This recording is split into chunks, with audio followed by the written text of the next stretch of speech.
Olá, boa noite. Tudo bem, Vitor? Boa noite, doutor Sérgio. Tudo ótimo. Primeiro, eu queria agradecer aí muito a você ter aceito aí esse convite para esse bate-papo, um assunto que me interessa muito, como turista. Eu gosto muito de viajar, adoro viajar, e bater papo sobre turismo é sempre um prazer enorme para mim. E também aprender com a tua experiência já como profissional da área, né? Para quem não conhece o Vitor, além de também ser um pré-candidato a vereador pelo Partido Novo, ele é um turismólogo e guia turístico. E aí ele vai começar a conversa explicando qual é a diferença. Uma coisa. Guia turístico, olha só, isso é coisa de guia de turismo. Existe guia turístico e guia de turismo. Guia turístico é uma linha. Guia de turismo é o profissional. Guia de turismo. Uma brincadeira. E pior que essa eu sabia. Mas a diferença é que dá confundo. Boa noite, Bárbara. Boa noite, Márcia. Vamos lá, então. Então explica para a gente, Vitor, a diferença do guia de turismo e turismólogo. Deixar isso claro. Bom, né, o guia de turismo é aquela imagem que a gente está acostumado, a pessoa que leva os grupos, que apresenta a cidade, que conta a história, né, que mostra as peculiaridades da localidade e tem o conhecimento sobre a região. O turismólogo, né, a grande diferença é o turismólogo, ele não faz isso. A parte dele é o estudo dos movimentos do turismo, o estudo de como o turismo acontece, como ele pode ser fomentado, de como ele deve ser apresentado para a população. Então, ele envolve várias áreas, mas, como eu posso dizer, envolve marketing, envolve administração, envolve a parte de pesquisa, né? Então, essa que é a grande diferença. O guia de turismo é aquela pessoa que está mais à frente. Né? Isso. E dentro da parte do turismo, da matéria, né, do curso da faculdade de turismo, a gente também tem a diferenciação, né,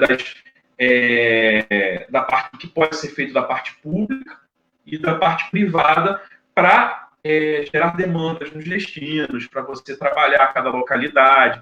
Entendeu? Isso é uma coisa muito legal de se estudar. Uhum. E como é que você vê aí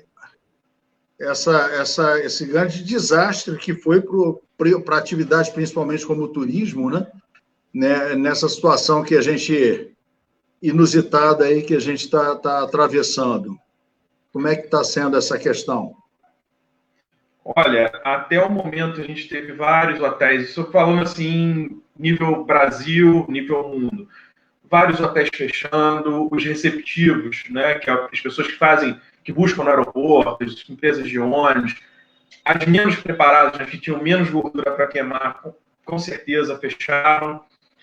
Agências de turismo, né, agências de viagem, desculpa, estão sofrendo muito porque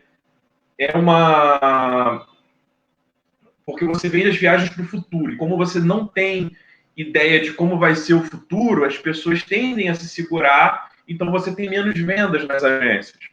Então, a perspectiva para o turismo, né, todas as áreas, está uma perspectiva muito ruim.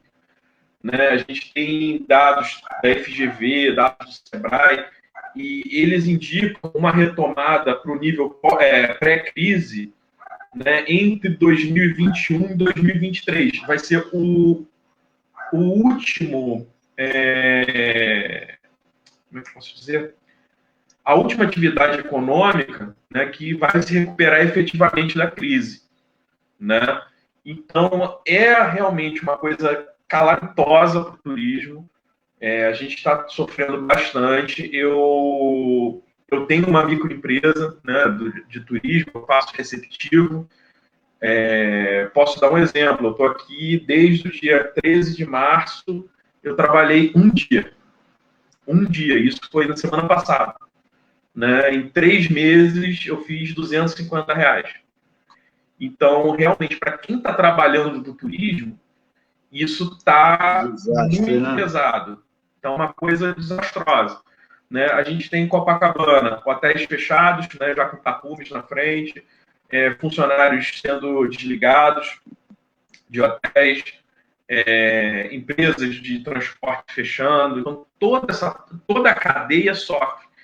E o turismo, ele justamente né, a indústria, né, colocando algumas aspas nisso aí, que mais emprega no Brasil. Não é exatamente uma indústria, mas toda a cadeia produtiva do turismo, né, se você for contar, são mais de 46, mais ou menos, atividades que são envolvidas pelo turismo. E todas elas estão paradas e todas elas demandam de uma grande quantidade de funcionários, né? Por que o turismo emprega mais? Porque você precisa do contato com o cliente, você precisa de um contato mais próximo, você precisa na prestação de serviço, você não vende um produto pronto que você fabrica e entrega.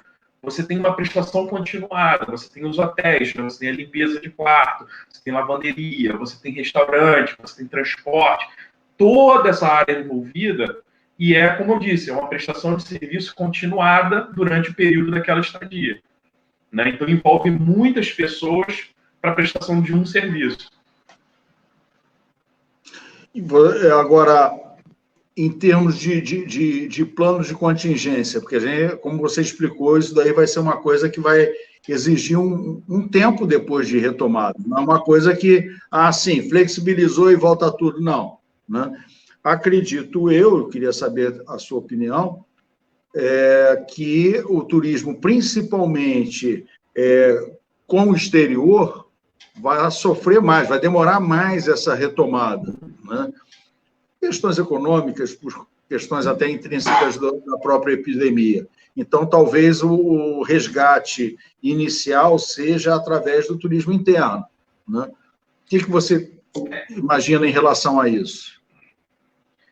A retomada ela vai ser iniciada pelo turismo interno, até porque a situação que a gente tem da imagem do Brasil, na forma como ele vem lidando com a crise, isso está sendo uma barreira grande de abertura de outros mercados para virem para cá. Como a gente já viu, a Europa começou a retirar restrições de viagem, mas manteve a restrição com o Brasil e a América do Sul, né? Por causa do surto que se está tendo aqui, a forma como está ainda se desenvolvendo, a gente ainda está numa ascendente, né, de casos.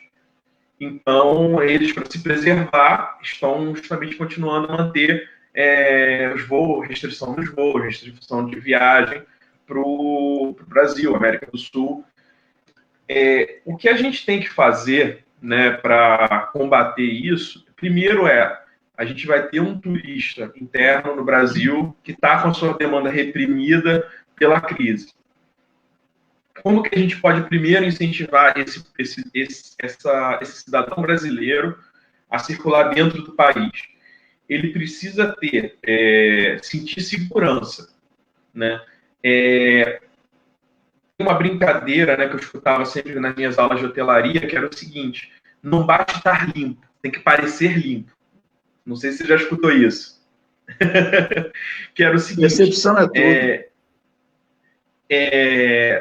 Por exemplo, nos hotéis, existem técnicas de limpeza que os próprios camareiros fazem, que você deixa marcas de, por exemplo, você tem aquele tapete peludo bonitinho no quarto, então ele deixa a marca de que ele passou o aspirador para parecer que está limpo, né? Você tem coisas que você vai fazendo, alguns lugares você vai deixar um pouquinho mais de material de limpeza só para deixar um cheirinho mais forte, você vê que está umedecido, para você ver que passaram bem o pano ali. Então, tem coisas que você fazem para parecer isso, né? Que se parecer que está realmente limpo, não basta estar limpo, né?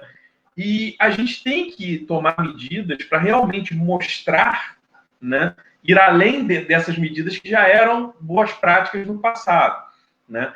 É você o quê? Demonstrar que o seu hotel, que o seu transporte ele está bem preparado para receber as pessoas no momento de crise, que ele está passando por desinfecção, que ele está passar a sensação de confiança para que as pessoas consigam voltar a circular. E isso tudo, né, vai depender, eu vejo, da iniciativa pública, né, e da iniciativa privada. A pública para informar as pessoas, para incentivar as boas práticas, para, às vezes, dar treinamento para aquelas pequenas pousadas, para aqueles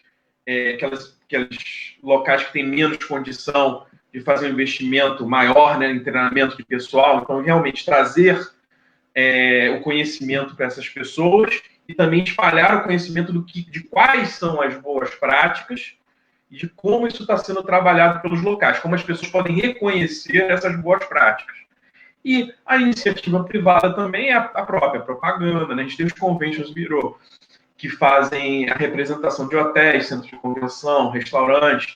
Então, os próprios conventos, pelo que eu conheço daqui do Rio, o de Niterói, eles estão fazendo divulgações de como os hotéis vêm se preparando, como os eventos estão sendo feitos, mostrando para as pessoas quais são as localidades que já está seguro em determinados locais, determinados serviços, que já se pode operar de determinada forma, que estão, né, fazendo o compliance com a reabertura do governo, né, com as medidas que podem ser feitas.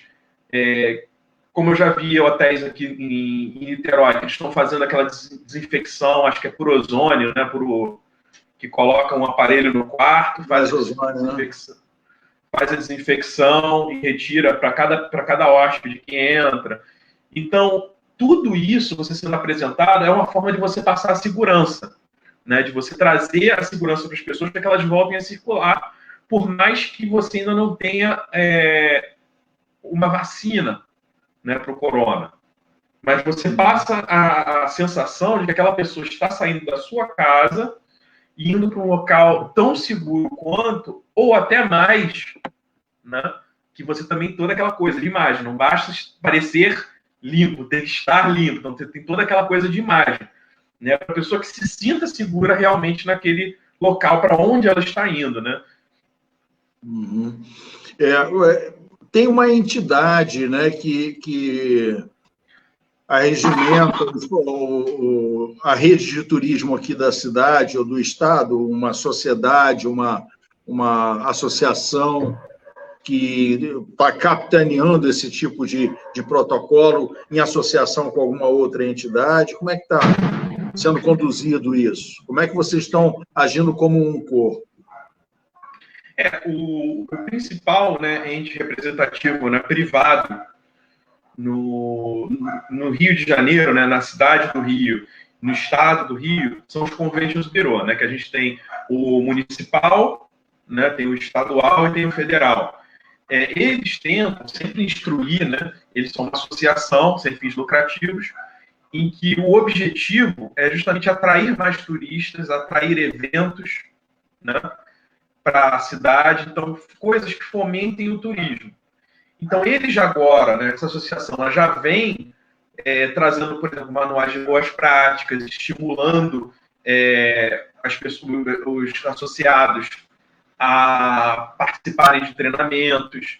Eu já vi também o Sebrae, ele fornecendo treinamentos, muitas vezes gratuitos, né, para diversos meios de hospedagem, para transportadoras, né, de formas de como eles podem passar mais segurança, como eles podem oferecer seus serviços durante a crise.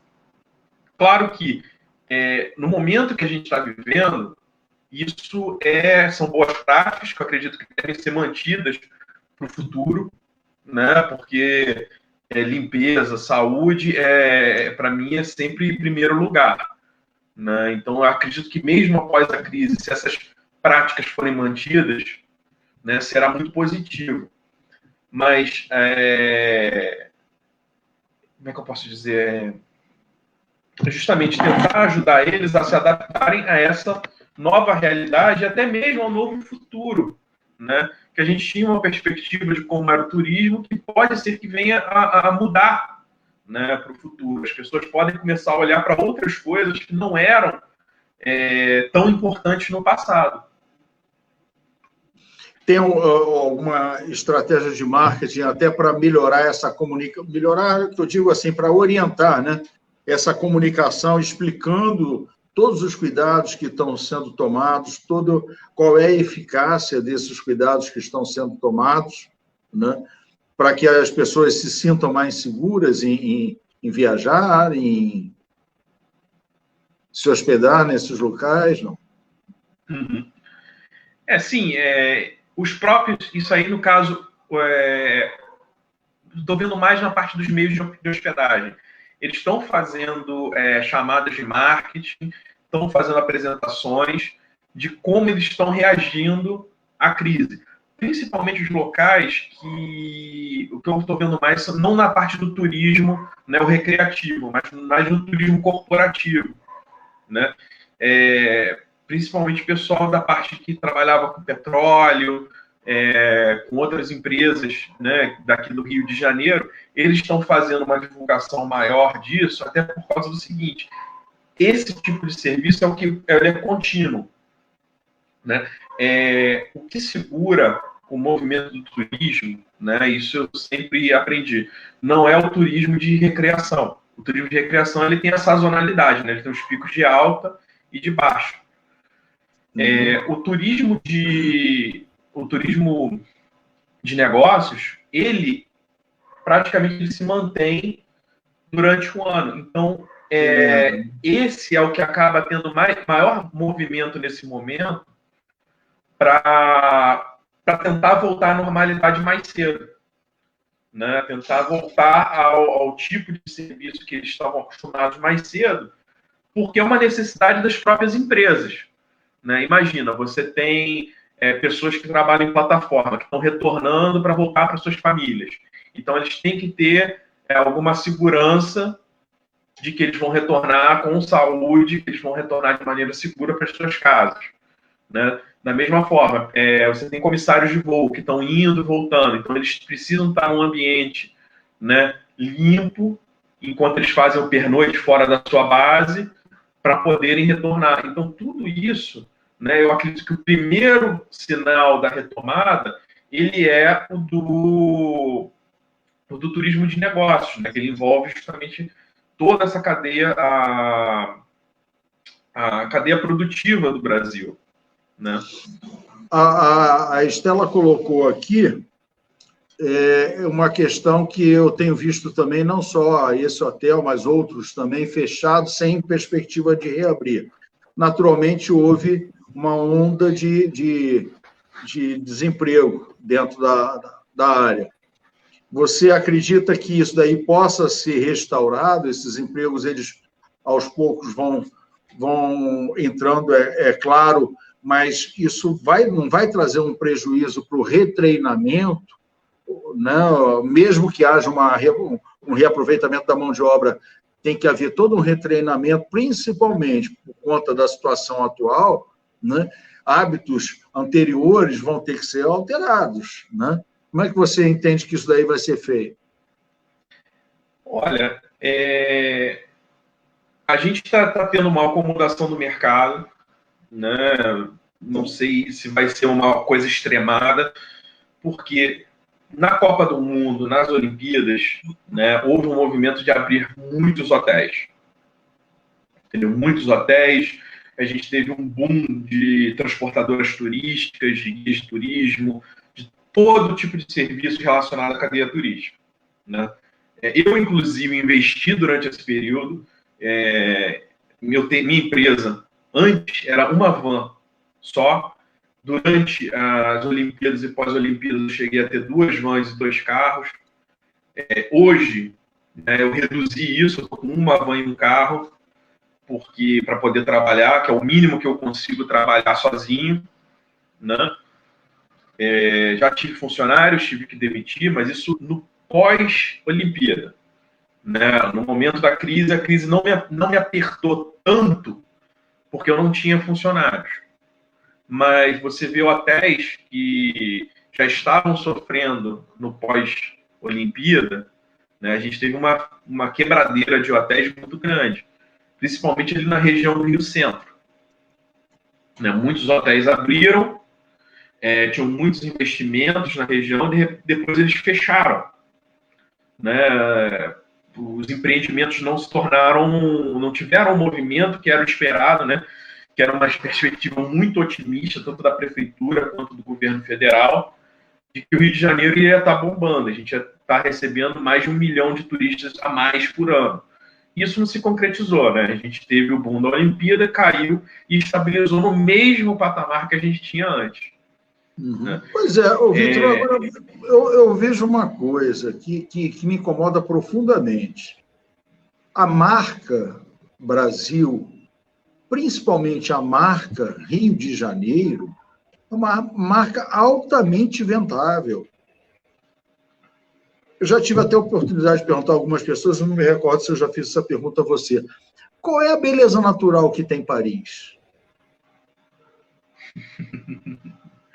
A beleza de Paris, né, a beleza das grandes cidades europeias é toda artificial. Pois que a gente tem tudo é pronto, o potencial cara. que acontece. Qual é a grande diferença? Por que é meio complicado você comparar, por exemplo, Europa com o Brasil? Porque lá os potenciais turísticos são diferentes. A gente tem um potencial de turismo de aventura, a gente tem um potencial natural muito grande, né, de turismo natural. A gente tem toda essa parte, né, essa possibilidade de expandir como um grande player nesse sentido, né, no turismo natural, no turismo gastronômico, né, que é muito forte aqui. Só que a Europa, o tipo de turismo que eles têm é um turismo mais histórico, né, que é mais voltado para arquitetura. Apesar de que o Rio de Janeiro ele é a capital da arquitetura, foi considerado ano passado a capital da arquitetura mundial. Mas as pessoas viajam para a Europa buscando uma questão histórica, porque eles têm uma história, né? Tem cidades com 1.500 anos de idade, 1.000 anos de idade, 800 anos de idade. Você tem castelos, você tem toda a parte de um turismo histórico. E principalmente a parte até mesmo de cicatrizes de guerras, coisas que você realmente pode ir lá ver, né? O Brasil, a gente tem o turismo natural, o turismo de beleza, o turismo de esportes radicais, o turismo de observação de pássaros. É uma coisa diferente, entendeu? Não, é diferente, mas eu vejo nosso turismo uma vantagem grande para a gente. O histórico deles. Até porque a nossa história é muito mais recente, né? É interessante para eles, sim, mas não é o nosso potencial, não é o nosso forte para eles, né, o histórico. Mas veja bem, a gente tem, além da beleza natural, que indiscutivelmente é um dos lugares mais bonitos do mundo, né? Nós temos a parte cultural, que é riquíssima e muito mal explorada. Uhum. Né? E mesmo a questão histórica, né? Por exemplo, nosso vizinho aqui, Buenos Aires, explora muito melhor do que a gente.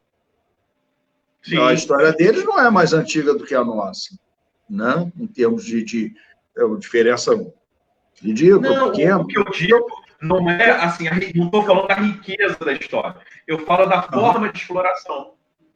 Sim, entendeu? Pois é, o que eu vejo que falta muito é uma cidade de 1.500 anos de idade, né, como Londres, e vem aqui para o Brasil, ele tem interesse de como foi a colonização, mas não é a motivação principal dele de conhecimento, de visita. Tá? Entende? Sim. Concordo, claro. Enquanto para a gente lá, a motivação principal é justamente ver a história. Mas é porque cada um tem o seu produto. Mas a venda aqui é muito pequena. Eu entendo que pode ser vendido muito mais, mesmo sendo turismo de aventura. Vou te dar um exemplo. Estados Unidos, você tem turismo de aventura lá infinitamente melhor explorado do que o nosso. Sim. Por que a gente não tem parques aqui como a gente tem no Sul 1, né, que é o Beto Carreiro, né? Muito, não vou dizer que é um parquinho, evidentemente que não, é grande, né, e tudo, mas também poderia ser melhor explorado, poderiam haver outros, poderiam ter interesses em investimentos, esportes, a gente tem uma infinidade de coisas que a gente pode, desde arborismo até trilhas, até canoagem, algo que você quiser tem aqui. Nós temos um clima que propicia um turismo o ano inteiro, coisa que em muitos lugares não. Né? Por exemplo, eu estive no Alasca. O Alasca você não tem turismo o ano inteiro. Né? Agora, no verão é uma atividade turística intensa, e você vê que as pessoas procuram aquilo.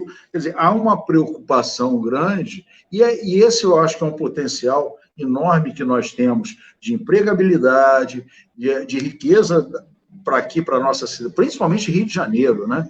Riqueza para a nossa cidade. Né? Quer dizer, deveria ser uma das principais fontes de renda do Rio de Janeiro, o turismo. Agora, ele tem que ser melhor tratado. Quanto tempo de metrô levou para eles botarem uma indicação em inglês? Só por causa da Olimpíada, da Copa, desculpa. Só por causa da Olimpíada. A Copa já tinha. Né? Entendeu? Você vai lá e fala... Então, as queixas dos turistas, eu queria até perguntar isso para você, que você tem muito mais contato que eu e conhecimento que eu nisso. Mas as queixas do turismo não são as mesmas de algumas décadas, não? Olha, eu fiz, né, o tema da minha monografia foi qual era a imagem que a pessoa que vem ao Brasil, que nunca visitou antes, que eles têm ao chegar aqui. Né? É saber o que eles pensavam que iriam encontrar aqui. Né? A imagem mais forte que se tem é Cristo, praia e samba, sendo samba, a música, como o mais forte. Entendeu? Então, cultura. Turismo cultural. Desde das últimas décadas, de 70, 80, 90, o movimento da Embratur, né, como ela fazia a parte do turismo, era o seguinte: o Brasil é lindo, visite-nos. Era basicamente isso: o Brasil é lindo, visite-nos. E também tinha a parte da exposição de fotos de praia, principalmente de mulheres de biquíni. E isso foi um problema para a gente, porque isso envolveu uma imagem de turismo sexual para o Brasil. Entendeu? E atrelou por décadas essa imagem de que Rio de Janeiro era bunda e praia. Né? Rio de Janeiro não, Brasil era bunda e praia. E isso foi muito prejudicial. Né? Hoje nós temos um movimento diferente para apresentar realmente os atrativos naturais, os atrativos culturais do Brasil. Né? Você tem o combate mais acentuado ao turismo sexual. Porém, ainda é pouco. Se você for comparar com quanto outros países, até mesmo Argentina, Chile, países aqui da América do Sul, o quanto eles gastam em média, né, quanto eles gastavam em média para a divulgação dos seus destinos turísticos lá fora, né, eu digo como país, o Brasil estava muito atrás. Muito atrás. Né? Coisa de eles estarem gastando bilhões de dólares em divulgação e a gente está na casa dos 100 milhões. Entendeu? 100, 200 milhões. Era ínfimo. A gente estava chegando a 10%, 20% do que outros países até na América do Sul gastavam. Né? Então, o movimento de crescimento do turismo do Brasil sempre foi muito lento. Você vê isso explicitamente na década de 90 e 2000. Né, que o Brasil saiu dos 5 milhões com uma dificuldade de turistas estrangeiros anuais, chegou no 6 e estagnou no 6. Né? Apesar da criação, né, no governo Lula do Ministério do Turismo, esse panorama não se modificou. Né? Essa visão até do Brasil lá fora é até interessante, porque são umas aberrações que você vê e escuta, né? Eu já escutei de colegas em congresso, e eu estou falando de pessoas esclarecidas, né? Perguntando se era verdade que o presidente vem no Rio com um colete à prova de bala. Aí você vê um vídeo, teve um filme, foi do 007, o cara salta da Pedra da Gávea e pousa lá na floresta amazônica, numa tribo de Amazonas. Você não vai ver um filme, em hipótese alguma, de um cara pulando de paraquedas da Torre Eiffel e descendo a Normandia. Todo mundo sabe que o negócio não é perto. Entendeu? O Brasil eles não tem a menor ideia do que é isso aqui. Né? Exatamente por essa falta de projeção de imagem. Né? E isso abre até para o seguinte, como o Brasil se projeta pouco, né, na parte de propaganda, né, na parte do marketing turístico, você abre para o quê? Para as pessoas acabarem vendo mais sobre o Brasil através das notícias, principalmente as notícias negativas, né, que são as que são mais ibope. Então, o Rio de Janeiro sofre um problema de segurança? Sim. Nós temos um problema grave de segurança. É ruim como as pessoas, como muitos turistas vêm falar comigo apavorados? Não. Não é tão ruim. Você transitar pela área turística do Rio de Janeiro, Copacabana, Leblon, Ipanema, Barra, até mesmo pelo centro, não é tão ruim. Né? A gente tem os problemas maiores relacionados ao quê? A milícia e o tráfico de drogas. E isso é um movimento maior, né? Uma visibilidade maior aonde? Na Zona Norte e Zona Oeste do Rio. Não estou dizendo que não exista na Zona Sul. Existe na Zona Sul.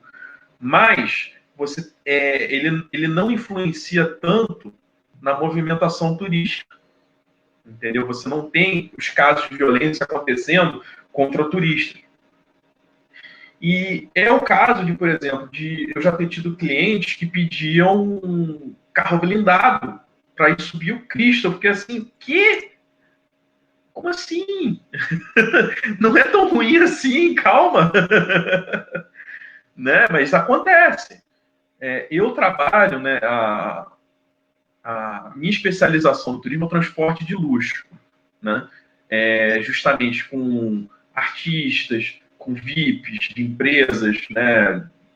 Eu trabalho com famílias que vêm para o turismo, que eles querem um guia particular, né? Não é o guia de excursão.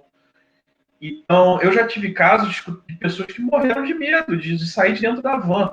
Eu lembro uma família russa que eu fui parar ali na Candelária, né? Só que colocam tanto medo, passam tanto medo para as pessoas, que o que acontece? Na Candelária, não, desculpa, na Catedral.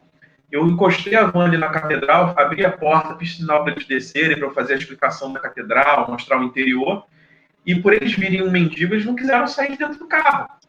Coisa que você tem população de rua em qualquer lugar do mundo, em todas as grandes cidades do mundo, você tem população de rua. Mas eles escutaram que a população de rua do Rio de Janeiro era violenta, que todos portavam facas, que todos atacavam, e ficavam com tanto medo que não quiseram sair do carro. Entende? Então, você abre, né, quando você não faz a divulgação do seu destino, você abre para que as pessoas sejam bombardeadas também por notícias ruins. Sim. Né? E você vê o quê? O México recebe muito mais turistas que o Brasil, e o México tem um problema de violência tão grande ou maior do que o brasileiro. É isso que eu ia falar. E mesmo agora não, mas mesmo Nova York, quando estava bem mais violento do que agora, nunca teve a mesma fama que o Rio tem, já há bastante tempo. Eu lembro que teve uma vez, eu saí do teatro em Nova York e eu, novo ainda e curioso, peguei um táxi e falei, eu quero conhecer o Bronx. O motorista olhou para mim, me achou evidentemente maluco, né? Porque naquela época era muito perigoso, né? Você rodar, principalmente à noite nesses lugares. Falou que não ia levar, não. Foi todo um trabalho de conhecimento para ele me levar, e ele só me levou depois de eu prometer que eu não ia nem abrir a janela, porque só de abrir a janela e ver que tinha uma pessoa, e ainda mais branca, num bairro de predominância negra, e lá tem isso daí é muito beligerante, sempre foi, continua ainda sendo em alguns lugares, já ia dar problema. Então, mas nunca teve a fama que a gente tem aqui. Hoje em dia não é mais assim, melhorou muito, ainda tem alguns locais mais complicados, mas melhorou muito. Né? Então, é tudo uma questão de imagem, é tudo uma questão de comunicação. Aí a gente volta para aquela outra fase da conversa. Falta comunicação, a mesma conclusão que a gente tinha chegado antes. Né? Falta comunicação falta uma veiculação de imagem, no mínimo, Vitor, justa, né? Sim. Justa, porque ela é hipertrofiada, né? Como você falou, não é tão assim, mas chega lá fora, cada coisa... Eles acham que isso daqui é uma selva, que tem macaco andando pelo meio da rua. Já escutei de tudo, né? Olha, eu acho que a soma do pensamento negativo que a gente tem sobre o Rio de Janeiro e sobre o Brasil, eu vejo isso como uma crítica positiva. Né? Longe de mim de querer atacar como o governo brasileiro atacou. Aquele episódio dos Simpsons sobre o Rio de Janeiro, sobre o Brasil. As pessoas não entendem que aquilo é uma caricatura do pensamento americano. Sim. Né? Os Simpsons, eles sempre trabalharam com essa forma. Ele é uma caricatura do pensamento americano sobre si mesmo, sobre os Estados Unidos e sobre o mundo. Né? E eles colocaram exatamente isso, macacos no meio da rua, né, bondinho do Pão de Açúcar no meio da selva, todas as crianças jogando futebol no meio da rua de qualquer jeito, né? Tem até uma parte do mensageiro de hotel fazendo embaixadinha com mala. Então, assim, é uma soma do que você está vendo, qual é a exposição do Brasil lá fora, né? Mas a gente já teve uma imagem muito boa do Brasil lá fora, né? Do Zé Carioca a Carmen Miranda. Nós perdemos isso. Né? A gente tinha era um sonho de consumo para muita gente, que hoje em dia não sei se está... Como parte do meu estudo, né? Como parte do meu estudo, eu estudei sobre esse desenvolvimento praticamente década a década, né? Desde 10, 20, 30, até os dias até 2000, né, que foi quando eu me formei. Na década de 20 e 30, a imagem que se tinha do Brasil, acho até 40, a imagem que se tinha do Brasil, do Rio de Janeiro, era uma nova Paris. Né? Era uma cidade completamente cosmopolita, uma cidade bonita, belíssima, que exalava a cultura, que exalava o samba, né, que exalava a bolsa nova, então era totalmente voltada para esse sentido. E daí em diante, né, tanto que esse movimento o filme do Zé Carioca, né, a história, né, ele começa nos Três Cavaleiros, né, Los Três Cavaleiros, que é um filme que foi feito, né, foi comissionado pelo governo americano para o Walt Disney para passar uma boa imagem dos seus aliados na guerra para o povo americano.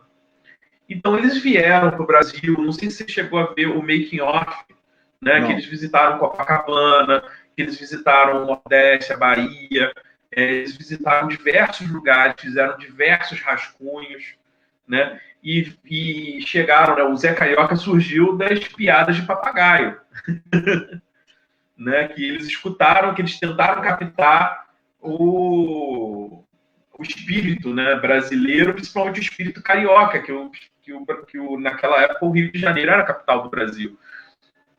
Então, eles viram como a imagem do malandro, carioca, o piadista, né, era um papagaio. Né, e justamente desenvolveram toda essa animação para melhorar a imagem, não melhorar, mas apresentar o Brasil de uma forma amigável, né, tentando agradar, claro, o governo brasileiro, para o povo americano. E aquilo, claro, Disney você não vai apresentar só para o americano, você acaba espalhando, né, se espalhou para o mundo. Realmente foi algo muito benéfico, mas você vê que dali em diante, né, até 50, 60, 70, não, até 80, o foco foi praia e beleza natural, né, e mulher. 90 começa a se mudar essa visão, ainda se tinha um pouco, mas começa a se mudar. Em 2000, você tem a mudança do foco para cultural novamente. Mas o estrago já estava feito. Né? O estrago que você está falando, exatamente o que você está falando. Uhum. Não é? Questão da imagem. Sim. Então, o pessoal realmente... Ou seja, de uma época que todo mundo sabia que o Rio de Janeiro era a capital do Brasil e seria uma nova Paris, a gente passou... A nossa capital passou a ser Buenos Aires e ninguém quer vir mais para cá. Que o desconhecimento do Brasil foi assim acentuado, né? A cada década você vê que as pessoas vão sabendo cada vez menos e o pouco que está sabendo, como você bem disse, são coisas ruins. Durante o governo militar, a divulgação do Brasil foi basicamente: o Brasil é lindo, venha. Acabou. Era só isso. Foi a gente não precisa fazer esforço para o turista vir ao Brasil. Só que é aquela coisa, se você não faz esforço para ele te conhecer, ele não te conhecendo, você não cria o desejo. Você não cria a demanda. Né? Então, a gente sofreu, né, no desenvolvimento do turismo na época militar justamente por isso, que eles abandonaram a parte da divulgação da cidade, do Brasil. E quando ela foi feita de uma maneira errada.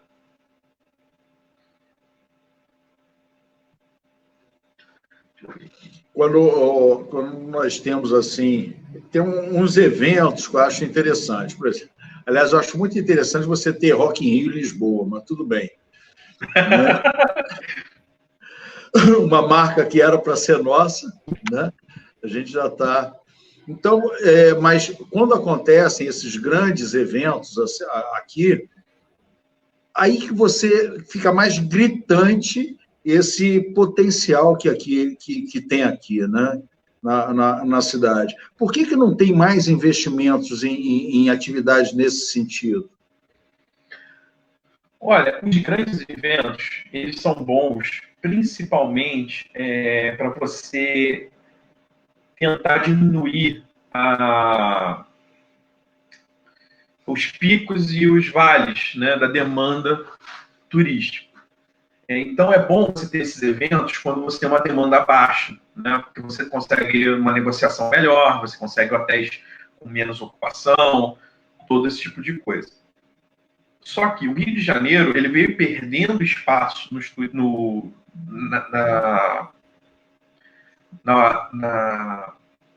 eventos, né, na criação de eventos aqui na cidade, por causa do seguinte: a gente tem uma legislação de eventos muito pesada, né, na parte de licenças, na parte de alvará, e não foi feito muita coisa para se mudar essa situação.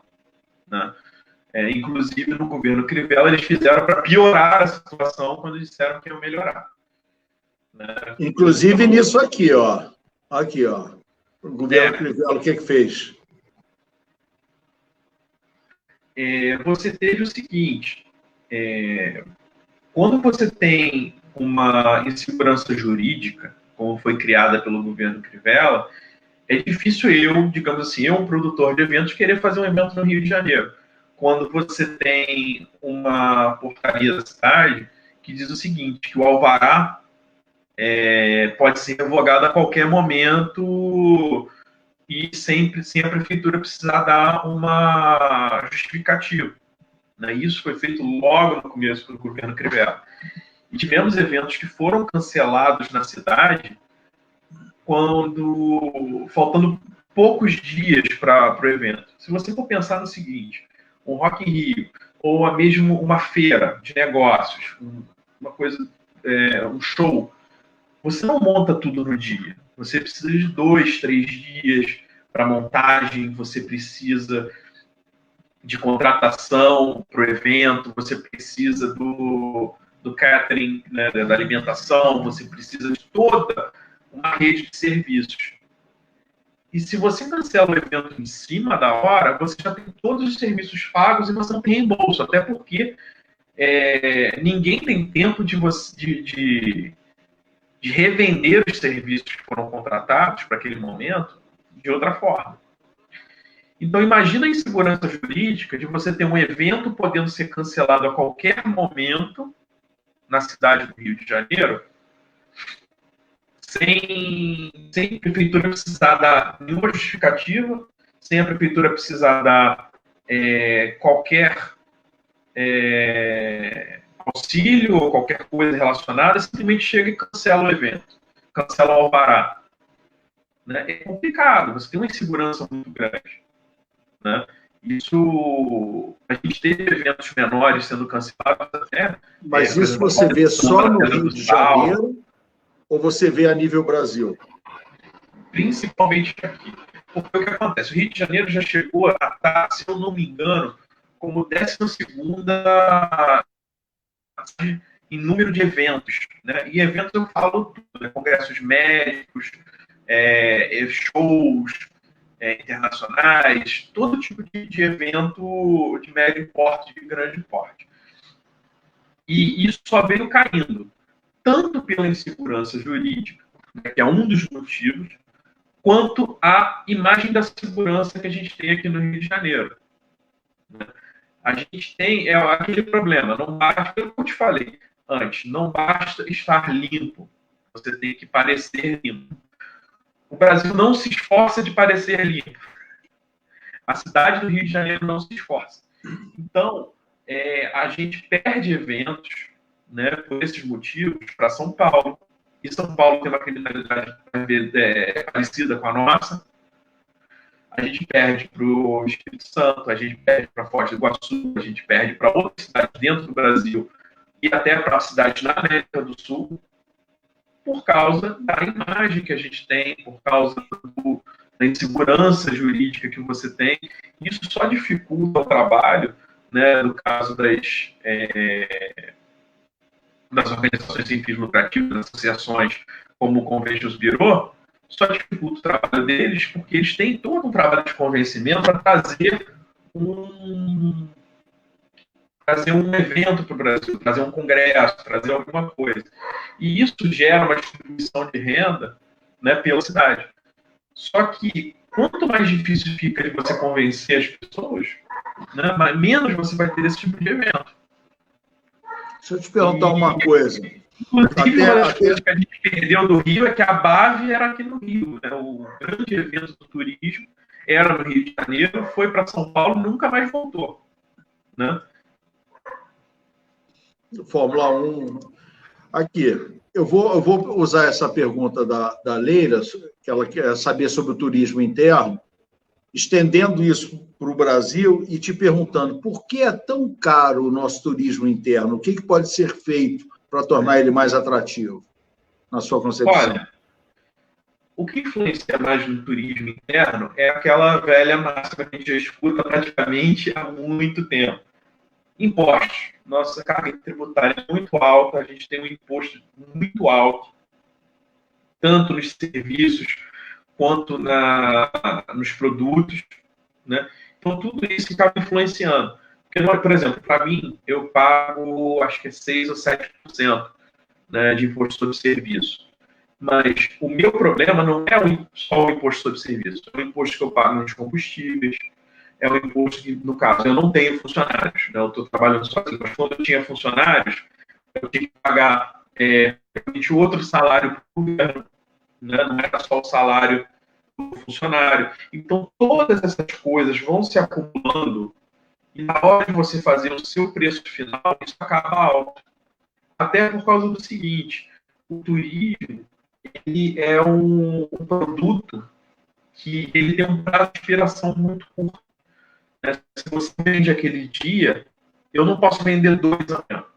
Se eu tenho 500 quartos de hotel e eu não vendo hoje 200, eu não posso vender 400 amanhã porque eu não tenho essa capacidade. Então, tudo isso leva em conta na formação do preço. Porém, né, a nossa carga tributária é tão alta, né, principalmente se você for ver na parte aérea, que viajar no Brasil às vezes é mais caro que o exterior.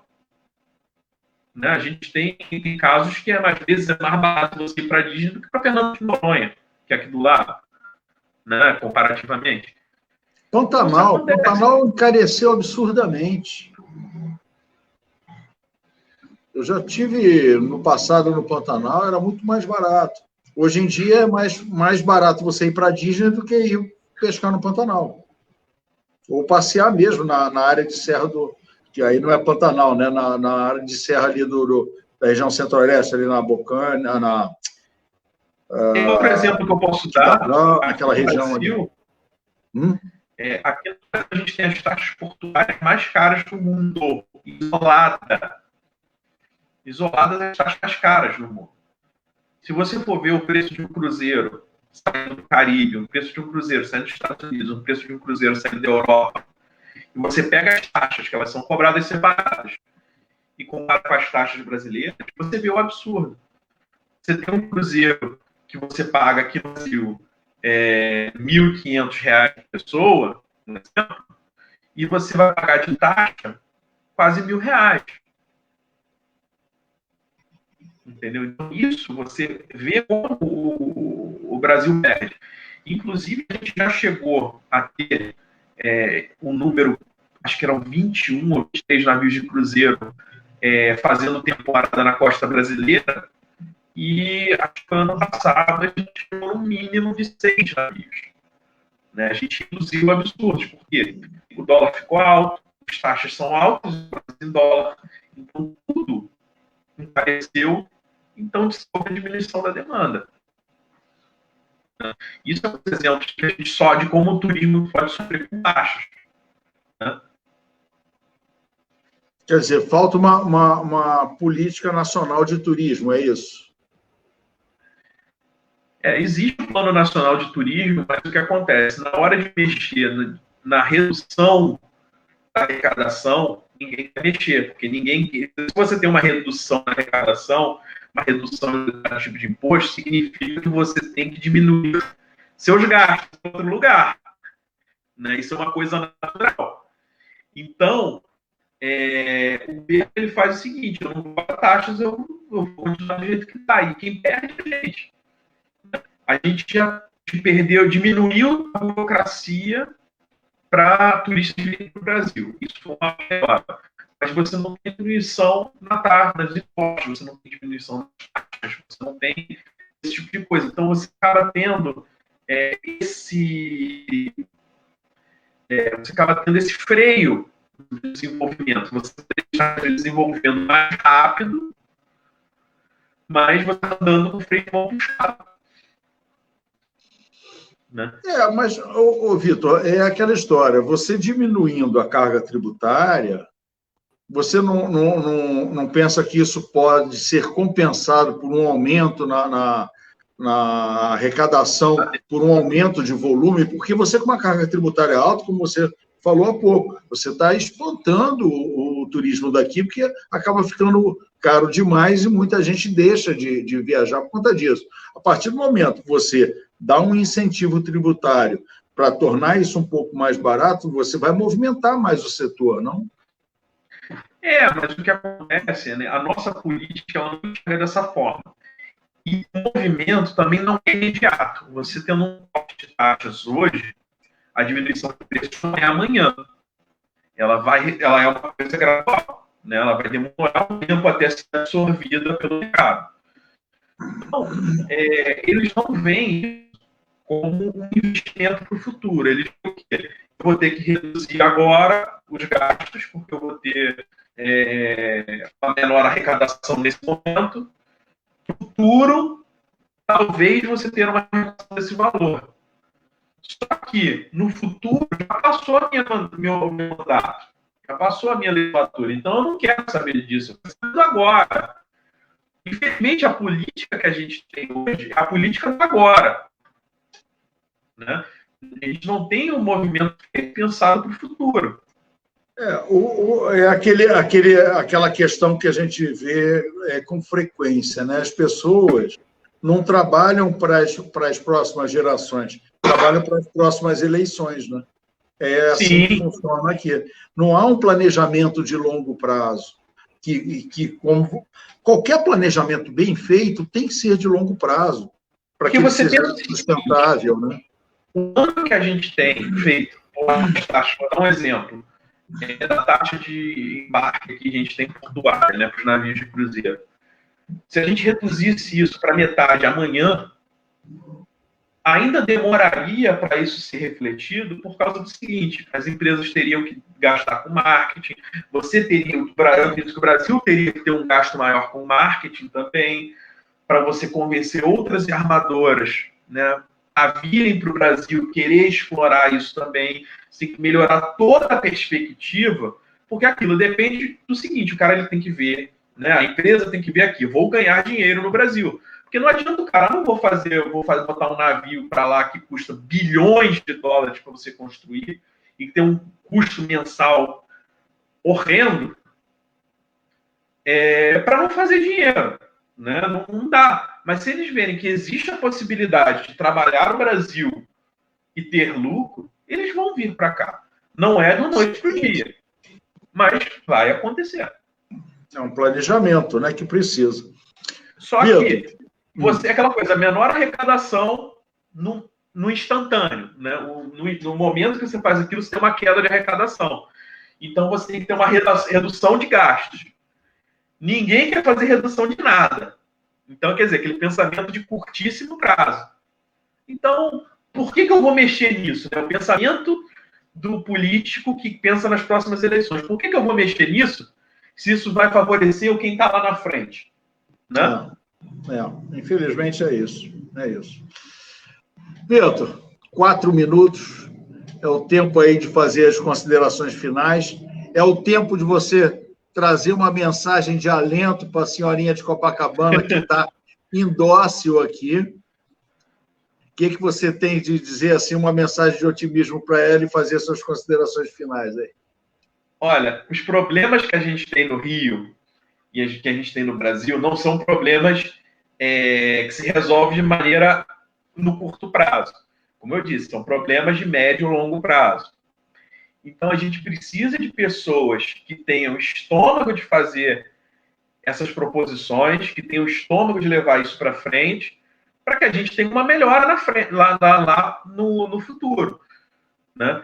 Então, a gente precisa pensar nas próximas eleições, a gente precisa pensar, né, no que tipo de político que a gente quer. É o político que pensa no curto prazo ou no político que está pensando realmente no futuro? Né? A gente, quando se propõe a participar do processo seletivo do Novo, né, tanto eu quanto o doutor Sérgio, a gente fez por estar cansado justamente do primeiro caso, que é o político que pensa no curtíssimo prazo. Que a gente entende, né, como o Fred diz, o que falta no Rio de Janeiro é um choque de gestão. Eu não digo Rio de Janeiro, eu digo no Brasil. O que falta no Brasil inteiro é um choque de gestão. A gente teve na eleição de 2018 uma tentativa de fazer esse choque. Né? A gente tentava colocar algo novo. Só que você vê a resistência que existe para o novo, não digo novo partido, a nova forma de você levar essas ideias. É muito grande. Então, a gente precisa de que o movimento de renovação política, a gente precisa de que o movimento seja mais forte, leve mais pessoas que estejam pensando no futuro, independente do partido, seja Novo, seja de outro partido. Né? Nós temos esse compromisso, né, com o futuro, mas para se poder ter uma agenda de reformas que são necessárias. Reformas no município, reformas no Estado, reformas na federação, no Pacto Federativo, reformas administrativas, reformas tributárias. Então, tudo isso é um movimento que é necessário, que a gente precisa desse apoio, né, para levar adiante essa agenda de reformas. Né? A gente entrou nisso justamente por estar cansado disso tudo.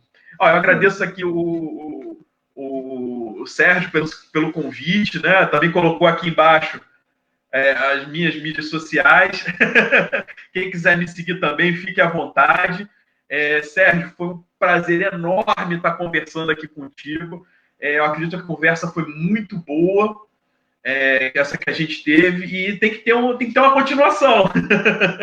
Vai ter, até porque a senhorinha levantou umas questões aqui que depois eu vou passar para você e a gente vai ter que fazer um segundo tempo nisso mesmo. Vitor, muito obrigado. Quero muito obrigado falar sobre carnaval, quero muito falar dos temas mais locais. Com certeza. Rio de Janeiro vai ser um tema que eu gosto muito também.